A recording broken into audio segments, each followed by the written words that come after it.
Všetkých zdravím, ďakujem za možnosť, Dagmar, že som tu mohol vystúpiť. Ja som dlho rozmýšľal sa s čím, lebo nábytkom sa zaoberám len okrajovo a povojnovým už ešte menej. A potom som prišiel na to, že mám jeden projekt, tak 10 rokov starý. No a ešte by som chcel povedať, že moc teoretické to nie je, skôr tak na pobavenie, ale možno, že je čas odľahčiť trošku situáciu. Takže volá sa to archeológia československého dizajnu nábytku, ale tá archeológia je skôr fotografická. V priebehu tej prednášky zistíte, že o čo ide. Nebudem príliš dlho hovoriť, je tam anotácia, takže ja som sa venoval fotografovaniu nábytku, alebo teda vôbec dizajnu, pretože nábytok je len jedna časť, ktorú teraz nejako, aj to, len jednu časť toho nábytku teraz predstavím. V takzvanom spotrebnom finále. No. Tam som písal, že dizajner takto nerozmýšľa, že nevidí ten svoj výrobok, keď niekde je vyhodený na smetisku, na šrotovisku alebo v kontajneri. A ja som si dovolil takto mapovať dizajn. U nás totiž ešte vtedy neexistovalo múzeum dizajnu. Aj na základe tohto môjho projektu, ktorý sme s priateľkou, kunzhistoričkou prezentovali časopisecky, vyšlo asi 10 dielov. Volalo sa to Starý začiatok a nový koniec a v prvom dieli sme prezentovali práve stoličku z 50. rokov. Je to takzvaný ten škrupinový dizajn protagonista. Jedným z protagonistov bol aj Robin Day, britský dizajner, ktorý urobil toto kresielko. Samozrejme inšpirovaný Charlesom a Ray Imsovcami. Toto bolo odfotené v Starom grade na ostrove Chvár vo víle Petra Hektoroviča. No a potom boli rôzne diely, ktoré sa týkali aj spotrebičov, aj dopravných prostriedkov, to len na ilustráciu. A potom vyšli aj knižne, napríklad jeden sprievodca Košický uverejnil tiež jeden taký, by som povedal, výcud z toho nášho projektu. Že ja som všade behal s fotoaparátom a kde som videl niečo zaujímavé. Najprv som si myslel, že to nie je možné a zrazu sa mi tie veci nejako začali ponúkať. Som všade pozeral, že som ich videl, či už na blšákoch, alebo aj vôbec na výletoch v prírode. No, tuto sme mali aj výstavu tých fotografií, dokonca časť z nich išla na ambasádu do Kuala Lumpur, kde boli tiež vystavené. Ale zabudli tam dať popisky, takže nikto nechápal, že o čo vlastne v tej výstave, takže to muselo byť vtipné. No a začnem teda, keďže téma je povojnový nábytok, tak nábytok z ohýbaných kovových trubiek, ktorý prakticky očia z Bauhausu až po súčasnosť sa vyrába. Takže tu je pár ukážok. Stolička od Marta Stama v zbernom dvore v Košiciach. Ja to trošku tak preklikám vždycky.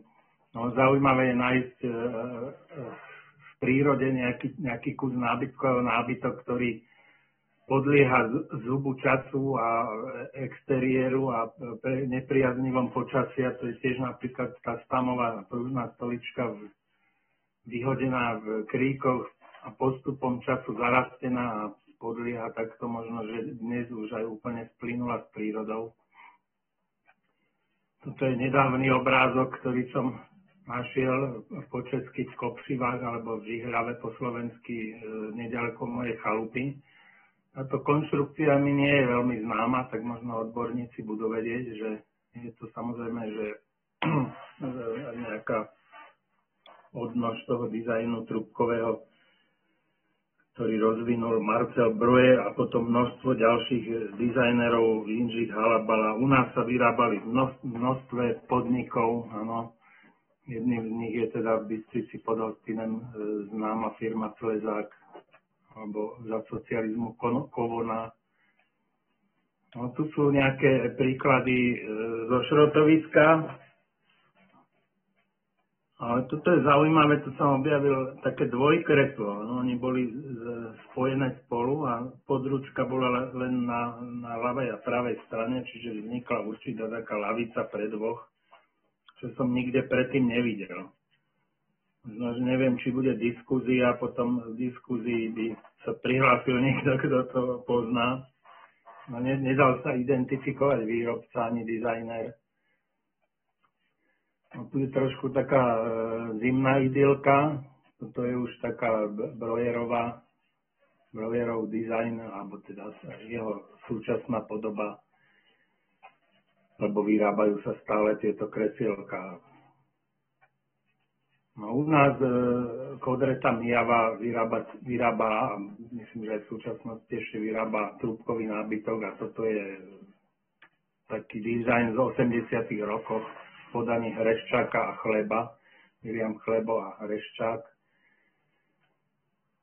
Množstvo verejných priestorov bolo obsadených, to je tiež v Bernom dvore, kde je veľmi vďačná teda pôda pre tieto fotografie. No a potom taká veľká skupina sú stoličky z ohýbaného dreva, ktoré sa vyrábali po celom Rakúsko-Uhorsku, najmä však v Bystrici pod Hostinem, alebo aj u nás z Tatra nábytku, v Pravenci, v Martine, aj na východnom Slovensku. Tuto je na Mlynskej ulici v Košiciach takáto opustená, ohýbaná drevená stolička. No, zase zo pár takých nostalgických záberov, smutných. Jedna noha amputovaná. Veľmi pekný záber červenej stoličky. Toto je originál Tonet, stolička, ktorú mám v súčasnosti doma. V podstate jej nič nechýbalo, len ju bolo treba trošku obrúsiť. Takže niekedy sa stane, že si aj vezmem z týchto vecí niečo. Tom sa to hromadí. Vzniklo aj veľa časozberných záberov, napríklad táto krčmová Tonetka, ktorá takto ležala niekde na okraji mesta Košíc, na Rampovej ulici konkrétne. No a postupom času som tam chodil a som ju fotil, tak mám z toho pomerne dosť záberov, tak aspoň vidíte, tu je zjavne jar, sú tam púpavy a tu je zjavne zima, je tam sneh. No toto je tiež také pekné zátišie na opustenom dvore, kde zrejme si majiteľ dával kávičku. Také zátišie aj so stolíkom, ktorý tiež vznikol z nejakého recyklovaného kotúča. Častokrát stoličky sa používajú ako zábrana, aby chodci nechodili tam, kde nemajú. Napríklad tuto pri policajnej stanici padal ľad zo strechy, takže zamestnanci polície takto vytvorili takú bariéru zo stoličiek. Je to tiež nejaký pravenecký výrobok a použili tam aj tú policajnú pásku, takže vznikol takýto zaujímavý záber. No, častokrát som natrafil na veľmi pekné inštalácie, ako jedna z nich je aj táto. Toto je dizajn tiež vyhodený, ktorý má aj autora, teda všetky majú, ale tento je známy, Ladislav Gatial. Bol veľmi známy dizajner práve produkcie Tatra nábytkárne Pravenci a túto stoličku navrhol on niekedy v 70. rokoch alebo koncom 60. skôr. A potom mám rád také kutilské úpravy týchto stoličiek alebo teda aj iného nábytku. No, tu je stolička s pridanými kolieskami alebo stolička upravená na schodisku. A toto je stolička z Itony, tiež pekné zátišie v Banskej Bystrici sa mi to podarilo odfotiť. A dokonca po deinštalácii som si pozrel aj spodok, vždy pozriem, tak je tam aj štítok. Dokonca je tam aj nejaký rok, 1964, výrobca Itona. Ano, ale autora sa mi aj podarilo zistiť. Ale možno, že by to mohol byť Schumann. Potom sú zaujímavé obrázky, pretože ten starší nábytok ako si je taký výpovednejší a ten dizajn je viac menej trošku taký trendovejší bol v tom čase. Tá biomorfná moderná, ako som už hovoril, Imsovci, Saarinen a Robin Day, takže mali následovníkov aj v Československu. Už 3-krát spomenutá stolička od Miroslava Navrátila. No, dnes som sa dozvedel, že mala odnímateľné nohy. Ako dôkaz je tu v tráve, v Dobšinej som objavil v lese škrupinku už s demontovanými nohami. Je to Navrátil z roku 59, ako bolo už spomínané tu.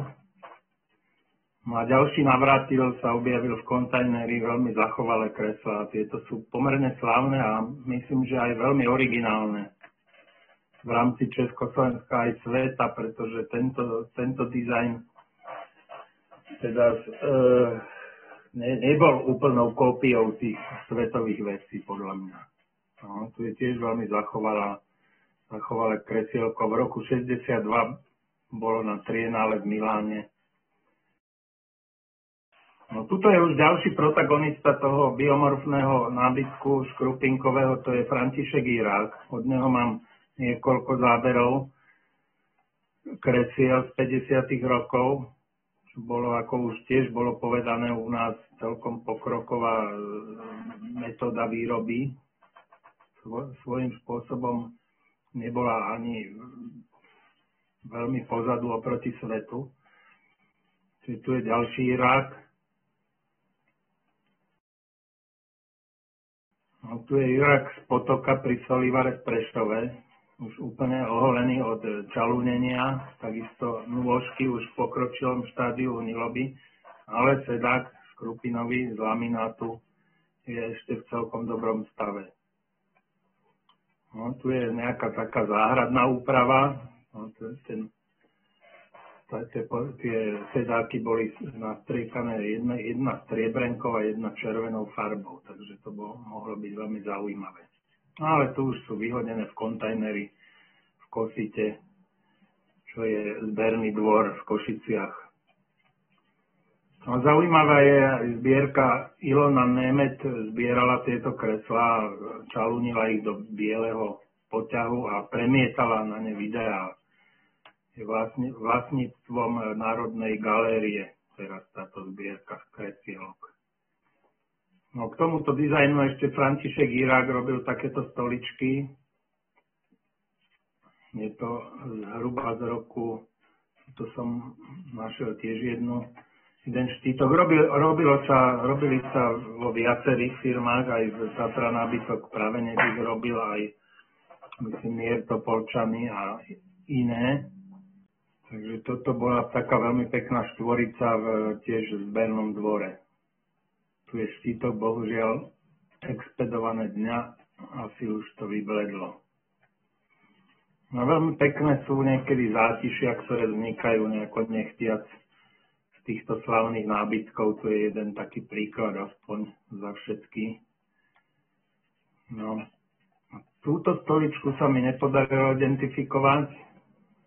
Vedľa v susedstve prerábali dom a objavila sa na dvore a občas na ňu odkladali náradie, občas si oddychli, popili pivko a robili ďalej.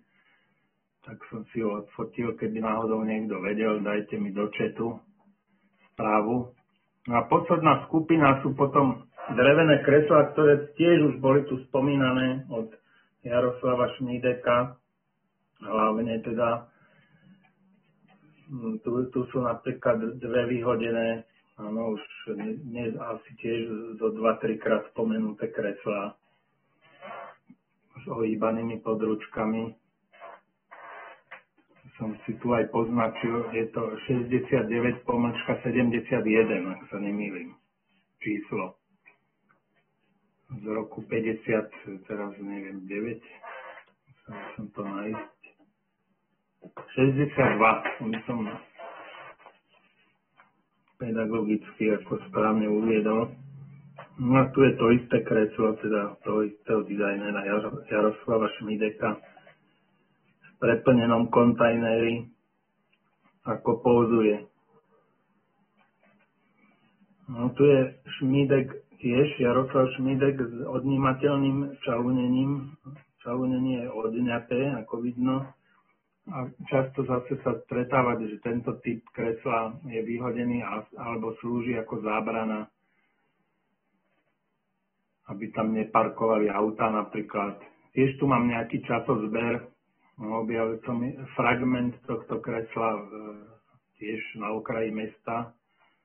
A sem tam som sa zastavil a odfotil ten stav. No. Tiež mám množstvo týchto záberov. No, tu som narazil na takú dvojicu na Garbiarskej ulici v Košiciach pri kontajneroch. Tiež čalunenie už je preč. Alebo pri našej škole, kde učím na Watsonovej 4, Fakulta umení Technickej univerzity v Košiciach, tak tam som objavil takéto zátišie jesenného charakteru. No a tu je zase nejaké také zariadenie, nejaký kútik tiež v Zbernom dvore v Košiciach. Pokiaľ sú tie kreslá ešte použiteľné, tak ich veľmi často používajú pracovníci. No, sú pohodlné zrejme, tak si ich vybrali ako dočasné zariadenie. Tam vzadu sú vyhodené chladničky, ktoré som tiež zvykol fotiť. No a v tom názve tej konferencie je, že aj inšpirácia, tak aby som teda úplne dovršil tento obsahový obsah tejto konferencie, tak niektoré tie stoličky som si zobral domov a keď boli dolámané, tak som ich ešte nejako chcel zachrániť, tak som urobil niekoľko stojanov na časopisy. No, to je taká Štonetovská alebo z firmy Ton, taká Windsorská taká hrebeňová stolička, z ktorej som teda aplikoval dve operadlá. No, veľmi často sa objavujú, takže aj ako vyradené napríklad u nás v škole, tak som si vypýtal niekoľko kusov a vyrobil som dokonca aj také so 4 stojany. No toto je stolička, ktorú som už ukazoval od Ladislava Gatiala a tiež použitá na ten istý účel. A môžem povedať, že tie stojany dobre slúžia aj na chalupe, aj doma. No takže to je asi všetko. Ďakujem pekne za pozornosť, že ste to so mnou vydržali. Dúfam, že to nebolo veľmi únavné.